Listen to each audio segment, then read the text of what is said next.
olmadıysa da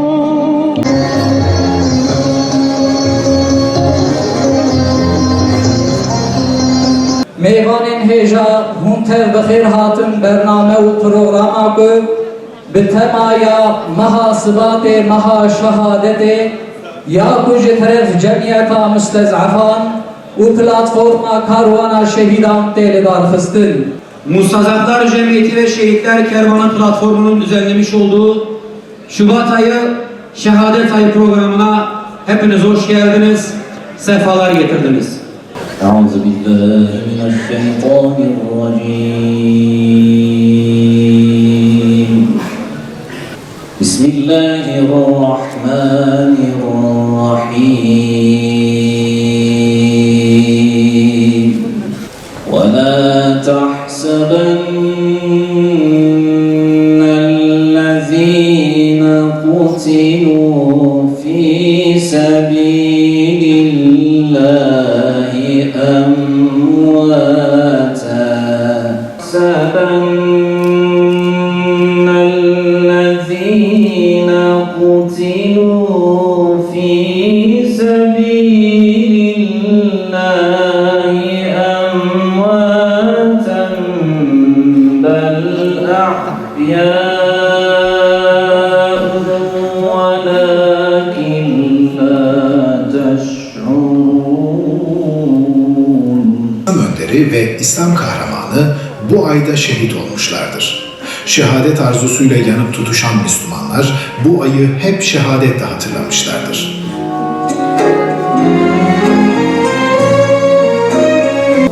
Binlerce şehit uyanır kan düşünce toprağa. Ey şehidin dava İslam caizan kiner.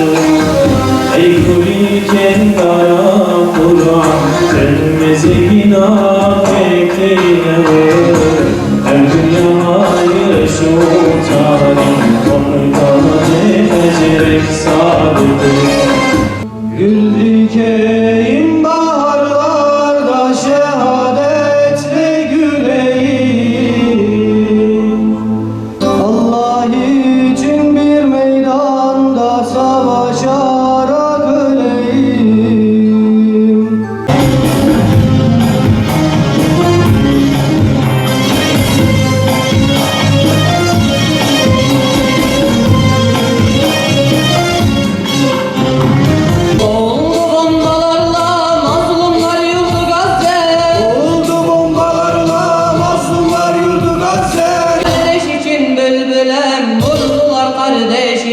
Kafirlere kinleyen Gülistan'da bir gülen kardeş için bülbülen. sana ulaşan çağrı ey şehit, ey şehit. Gözlerinde bir hırsın, kamçılayan bir arzu. Sana ulaşan çağrı ey şehit, ey şehit. Canı can verenlerin yolu nedir? Şehadet! Bu ümmetin izzeti nedir? Şehadet! Zulme karşı susmayanların adı nedir? Şehadet! Yolumuz şehadet! Serenamız şehadet! Hedefimiz şehadet! Dibin destê fille û Yahudî û Frotiyê wan da, dibin destê bêşeref, bêxîret, mürted û bêolada. Şubat ayı şehadet ayıdır.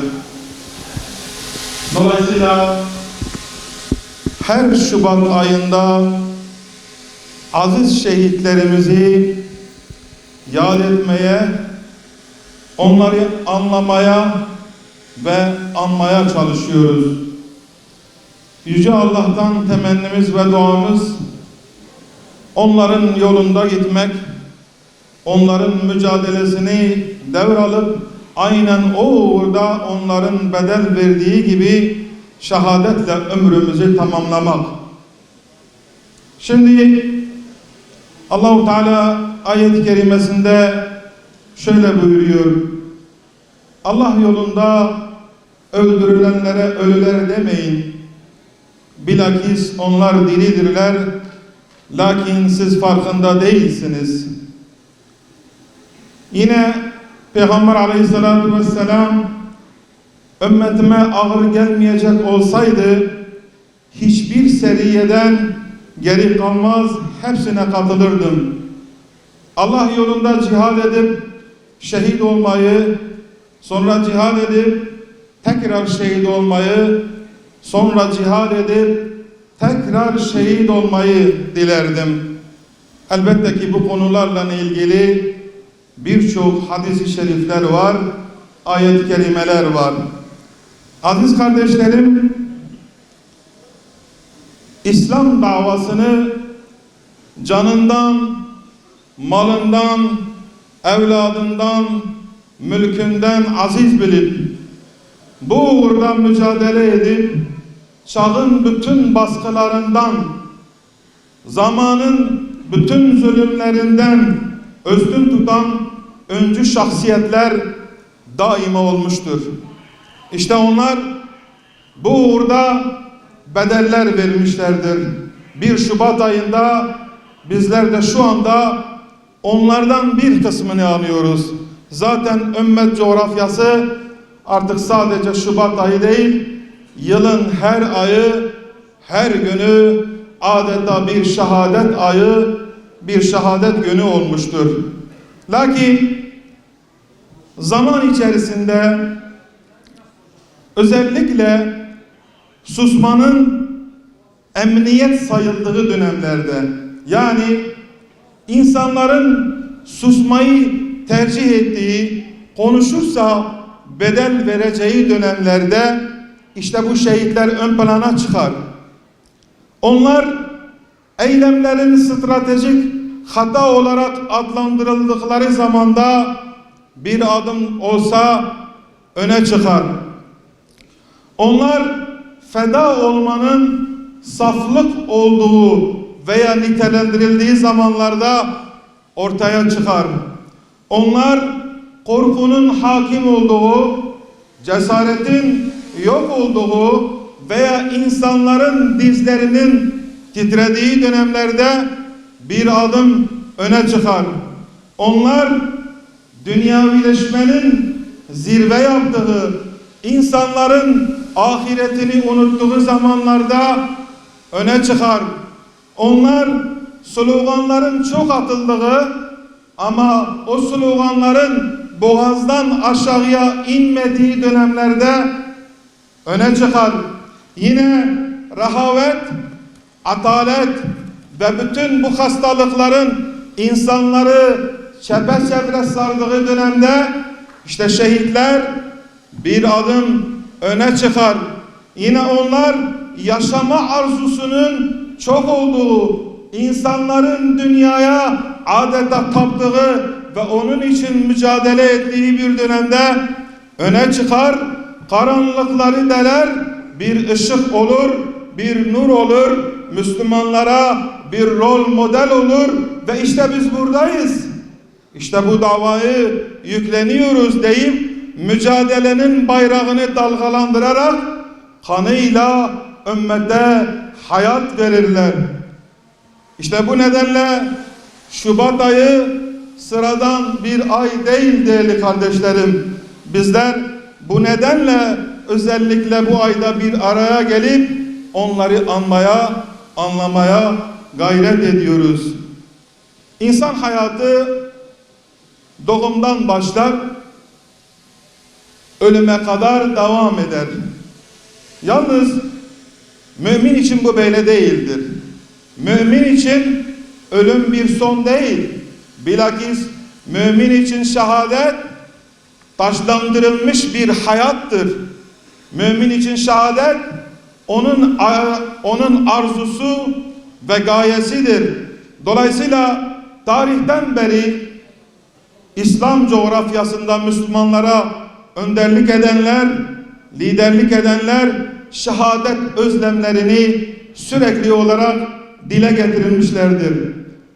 Bizim için, yani Müslümanlar için asıl mesele Şehadet yolculuğundaki asıl mesele şehadetin bilincini kavramaktır değerli kardeşlerim. Çünkü nice insanlar bu bilincin farkında değildir.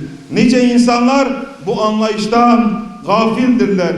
Ondan dolayı Allahu Teala Kur'an'da şehitleri ölü olarak nitelendirmiyor. Bilakis onlar diridirler. Bu nedenle bir alimin dediği gibi şehitlere acımayın. Siz asıl şehitlik anlayışından, şehadet anlayışından mahrum olmuş ölülere acıyın dediği gibi şehadetin o yüce anlayışını önümüze koymaktadırlar.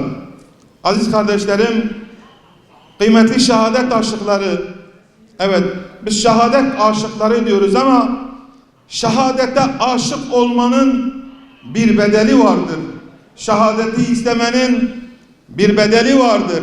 Öyle ya, Allah'ın rızasını kazanmanın bir bedeli vardır. Yaşayarak, bedel vermeden, emek vermeden, gayret göstermeden, ter dökmeden, gözyaşı dökmeden, kan dökmeden, canını vermeden, kanını vermeden, sevdiklerini feda etmeden, evladından, malından, mülkünden vazgeçmeden şehadete aşık olmanın bir anlamı olabilir mi? Çünkü şehadete aşık olan insanlar, şehadeti isteyenler her şeylerinden vazgeçmesini bilenlerdir. Bakınız, bunun örnekleri çoktur. Şöyle yakın tarihimizde bir bakalım. Şehit İsmail Haniye hepimizin gözünün önünde, onun ailesinin, evlatlarının şehadet haberi gelince ne yaptı? Allah'a hamd etti, şükretti, tevekkül etti ve sıradan bir olaymış gibi yine işlerine devam etti. Yine bakın Gazze bize öğretiyor şehadeti. Şehadetin ne olduğunu, nasıl olduğunu, şehadet bilincini, şehadet eylemini her gün, her saat canlı yayında izliyoruz. Ne diyorlar? Değerli kardeşlerim, kadınıyla, erkeğiyle, çocuğuyla, ihtiyarıyla bu insanlar hangi şehadet bilinciyle yoğrulduklarını hepimiz görüyoruz. Evlatları şehit olduğunda, kocaları şehit olduğunda, hanımları şehit olduğunda, bütün sevdikleri şehit olduğunda tek bir söylemleri vardır. Elhamdülillah, hasbunallah ve ni'mel vekil. Değerli kardeşlerim, belki hepimiz izlemişizdir. Bir bacımız evladını kaldırıp şöyle diyordu: al, bizden daha fazla al ya Rabbi, bizden razı olana kadar al. İşte şehadet bilinci budur aziz kardeşlerim. Yani şehadeti istediğimiz zaman veya biz şehadete talibiz dediğimiz zaman şehadet söylemleri bizim söylemlerimizde, boğazımızda, sloganlarımızda olduğu zaman şunu da net bir şekilde düşünmemiz ve bilmemiz lazım. Neleri feda etmemiz gerektiğini ve ne bunlar uğrunda nelerden vazgeçebileceğimizi iyice hesaplamamız lazım. Onun için her mümin şehadet bilinciyle bilinçlenmelidir.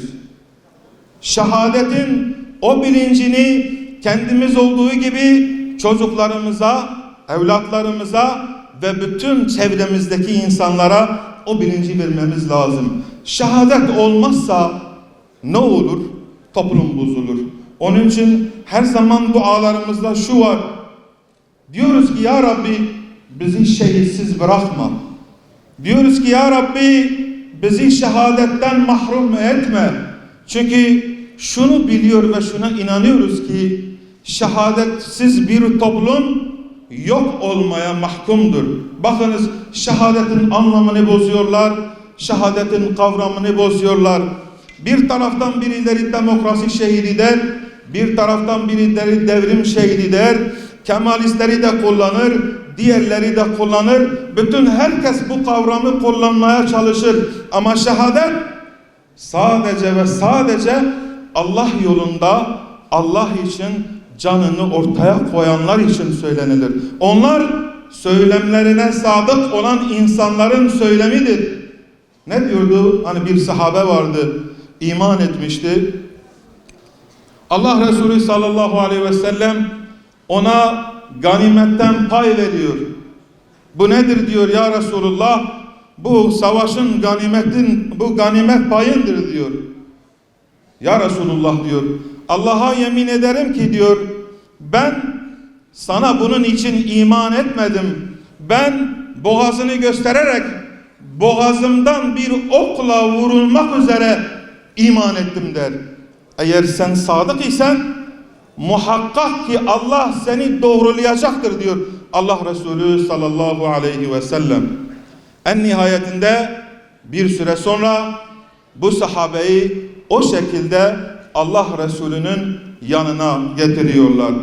Ondan dolayı aziz kardeşlerim, eğer bizler şehadeti istediğimiz zaman, şehadet sevdasını yüreğimizde taşıdığımız zaman bu söylem bizim boğazımızdan aşağıya inmesi lazımdır. Bütün hücrelere girmesi lazımdır. Bakınız, başta söyledim, insanların ayaklarının titrediği zamanlarda ortaya çıkıyorlar. Korkunun hakim olduğu dönemlerde ortaya çıkıyorlar. Şimdi biz Şubat ayında bakınız şehitlerin hayatından bir kesit dinliyoruz. Mesela Şehit Hasan el-Benna korkunun zirve olduğu dönemde bu davayı yüklenmiş, daha genç yaşında bütün tehditlere ve baskılara rağmen bu davayı omuzlamış ve birileri ona diyor ki, ey üstad diyor, sen de diyor baban gibi hadis kitapları yaz. Yani cihatla, mücadeleyle, şehadetle uğraşma, bu çok tehlikeli bir şey. Sen de kitap yaz. Kitap yazmak o kadar bedel gerektirmiyor. Hayır diyor, ben kitap yazmayacağım. Ben o kitapları okuyacak dava adamları yetiştireceğim diyor. Ve en nihayetinde kendisi o kitapları okuyacak milyonlarca dava adamı yetiştirerek şehadet şerbetini içiyor. Yine hakeza şehit Metin'e baktığımız zaman Metin Yüksel, yine hakeza şehit Malcolm X'e baktığımız zaman ve diğer bütün şehitlere baktığımız zaman bedel vermenin en zirve olduğu dönemlerde çekinmemişler. Bedel vermeyi bütünüyle göze alarak şehadet şerbetini yudumlamışlardır ve zalimlerin karşısında hiçbir şekilde diz çökmemişler, onların tehditlerine boyun eğmemişlerdir. İşte öyle zamanlar yaşıyoruz ki şehadet sevdasının bir nevi anlamını yitirdiği, cihat ve mücadelenin aşırılık olarak nitelendirildiği, Allah yolunda feda olma anlayışının belki bazı kesimlerce saflık olarak nitelendirildiği, cihadın, mücadelenin, şehadetin sadece salonlarda konferans amaçlı bir kelime olarak konuşulduğu dönemlerde onlar bütünüyle meydana inmişler ve bu şekilde büyük bedeller vermişlerdir. Ondan dolayı aziz kardeşlerim, şehit budur. Ya şehit olacağız ya şahit olacağız. Bunun üçüncü yolu felakettir, hüsrandır. Aziz kardeşlerim, çünkü şehitle şahit aynıdır. Şehit ve şahit aynıdır. Şahitlik eder, bu uğurda mücadele eder.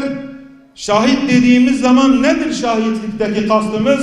Oturup onun konuşulması, meselenin konuşulması değildir. Tartışmak değildir. Meseleyi sadece bilmek değildir. Şahitlikteki kavram bu değildir. Şahit ne demek? Şahit tıpkı Hazreti Hüseyin'in mesajını çağımıza kadar ileten Hazreti Zeynep'in çağa şahitlik tutması demektir. Korkmadan, geri çekilmeden, geri adım atmadan, feryadı figan etmeden Hazreti Hüseyin'in mesajını topluma taşımaktır. Yine şahit ne demektir? Kendi devirlerinde, kendi dönemlerinde yapılan zorbalıklara boyun eğmeyen İmam Ebu Hanifeler, İmam Malikler demektir. Yine şahit ne demek? Günümüz dönemi içerisinde yapılan bütün zulümlere ve zorbalıklara, Müslümanlara yönelik yapılan bütün katliamlara karşı masa başında oturup konuşmak değil, bilakis sahaya inmek, meydana inmek, mazlumiyeti haykırmaktır şahitlik. Eğer biz hakkıyla şahitlik görevimizi yerine getirirsek, umulur ki, çünkü Peygamber aleyhissalatu vesselam buyuruyor, hakkıyla şehit olmayı isteyen yatağında ölse de muhakkak ki Allah onu şehadet makamına ulaştıracaktır. Ve biz inanıyoruz ki eğer bugün yeryüzünün zorbaları, tağutları, yeryüzünün katilleri ve işte ne diyorlar? Amerika, işte ne diyorlar? İsrail, her şeye gücü yetiyor diyorlar. Bütünüyle her şekilde bunların herkese gücü yetiyor diyorlar ama iman ve iradenin karşısında güçleri yoktur değerli kardeşlerim. Bakınız, bir avuç Gazze'deki Hamaslı mücahit, bütün dünya bunların karşısında esas duruşa geçmelere rağmen şehit ayağa kalkıyor. Şahitler ayağa kalkıyor ve teslim olmuyorlar. Bütün zulümlere rağmen, evet bu insanlar vurulabilir, katledilebilir, parça parça olabilir ama şehit bir mesajı taşıyor. İşte bu çağlara, kendinden sonraki çağlara o mesajı taşıyor ve diyor ki biz teslim olmadık. Biz boyun eğmedik. Biz onların karşısında pes etmedik. İşte şehidin mesajı budur. Bu özlemdir. Onları dimdik ayakta tutan ve korkusuzca onları meydanlara sürükleyen. Onlar akıl ehli değil, aynı zamanda aşk ehlidir. Öyle ya, birilerine göre bugün o Hamas mücahitlerinin veya şehitlerinin yaptıkları bu eylemler akıl alır gibi değil. Akıl almıyor bunu. Doğrudur. Bu bir akıl işi değildir. Bu bir sevda işidir. Bu bir aşk işidir. Bu feda olma bilincidir. Bu sonraki nesillere tevhidin bayrağını ulaştırmanın mücadelesidir. Ondan dolayı akıl ehli bunu anlamaz. Sadece bu işi akılla yorumlayanlar bu işi kavrayamaz. Şehadeti anlayamaz, şehidi anlayamaz ve şehidi de kavrayamaz. Onların sevdası farklıdır. Onların mücadelesi farklıdır. Ve onlar ki Uhud Savaşı'nı hatırlayın, sadece bir hurma yiyor, düşünüyor, diyor ki benimle cennet arasında sadece bu hurma vardır. O hurmayı bile yemeyi kendilerine zul olarak görüyorlar. Peki bizim ne gibi hurmalarımız var değerli kardeşlerim? Her birimizin, her bir Müslümanın onu şehadetten alıkoyan nice hurmaları var. Onun ayağını zincirleyen nice prangaları var. Dünyavileşme hastalığı, atalet, rehavet, bütün bunların hepsini üst üste bıraktığımız zaman değerli kardeşlerim, bizimle şehadetin arasında yüzlerce hurma var. Ya bu hurmaları teker teker atacağız ve şehadet mektebinin yolcuları olmak ya da şahitlerden olmak için mücadele edeceğiz, ya da gaflet veya dalalet içerisinde bir hayat sürüp en sonunda hüsrana uğramış olanlardan olacağız. Ondan dolayı her şeyi kar ve zarar terazisinde tartanların şehadeti anlamalarını beklemeyin. yaşayarak bedelsiz, çilesiz, risksiz mücadeleyi arayanlar, yaşayarak hizmet etmek isteyenler, tutku ve arzularına esir olanlar şehadeti, şehadet anlayışını ve mücadeleyi anlayamazlar değerli kardeşlerim. Bize düşen şehadet algımızı düzeltmek ve nasıl yaşayan şehitlerden olacağımızı ve o yolu bulmaktır. Onun için Şehit Abdullah Azam'ın dediği gibi, ey İslam davetçileri, ölüm tutkunuz olsun ki size hayat bağışlansın. Sakın ha amelleriniz sizi aldatmasın. Bizler ölümü bu şekilde bir tutku olarak bilirsek ve bu yolda gidersek aziz oluruz. Tıpkı Hazreti Halid bin Velid'in Rum kralına, komutanına söylediği gibi, sizin hayatı, kadını ve şarabı sevdiğiniz kadar ölümü seven bir toplulukla üzerinize geliyoruz. Şimdi sözün özü, kendimizi bir sorgulayalım. Halid bin Velid'in dediğinin neresindeyiz? Gerçekten onların hayatı, şarabı ve kadını sevdiği gibi bizler de şehadeti, Allah yolundan mücadele etmeyi ve cihad etmeyi gerçekten bu kadar istiyor muyuz? Bu söylemlerimiz ve amellerimiz bu noktada birbiriyle örtüşüyor mu? İşte bu programların amacı bunların tekrar muhasebe edilmesidir. Aziz kardeşlerim, çok fazla sözü uzatmak istemiyorum. Şubat ayı denildiği zaman işte biz tekrar bu meseleleri tefekkür ederek Gazze'deki Müslümanları görüyoruz. Yahya Sinvarları görüyoruz. İzzettin El-Kaslam'ın yiğit mücahitlerini görüyoruz. Şehadette sevdalı olanları görüyoruz. Ahdine sadık olanları görüyoruz.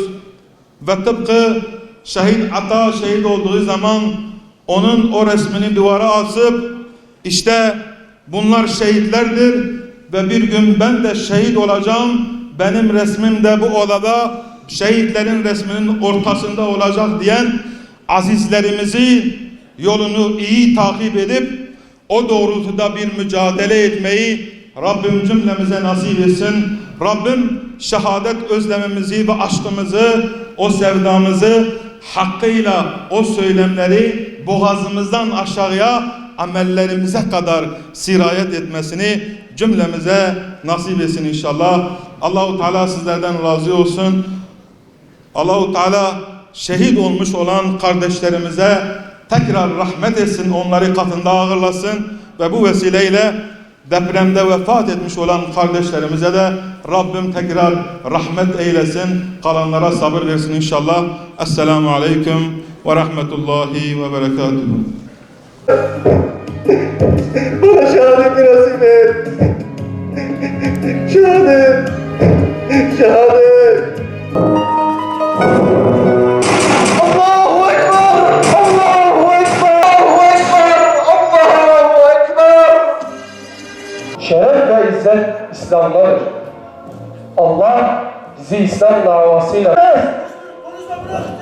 bir yaşıyla böyle konuşamazsın. Hatta